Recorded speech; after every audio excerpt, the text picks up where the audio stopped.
এই বিড়ালকে কখনো আপনারা কষ্ট দিবেন না, বিড়ালকে আদর করবেন, বিড়ালকে ভালো মতো পুষবেন।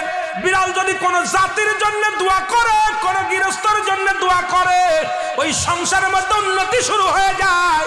ওই সংসারের মধ্যে আর এক নাম্বার হলো, যে ঘরে বিড়াল থাকে সেই ঘরে জিন আসতে পারে না, জিন বাস করতে পারে না। আর একটা ঘোষণা শুনেন, নবীজি বলে গেছেন, যে ঘরের মধ্যে বিড়াল ছানা বাস করে ওই ঘরের মধ্যে জিন জাতি প্রবেশ করতে পারে না। তাহলে ছোট ছোট মাসুম বাচ্চাগুলো যে ঘরের মধ্যে থাকে, মুসলমান অনেক সময় জিনের আশ্রয় পড়ে যায়, অনেক সময় জিনে আসর করে, ওই ঘরের মধ্যে জিনে আসর করে।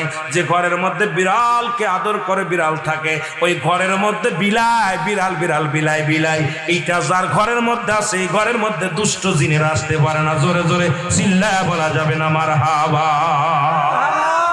একবার নবী সুলাইমান আলাইহিস সালাম শুনতে পাইলেন পাশের বাড়িতে একটা কুকুরকে কষ্ট দিয়ে বিষ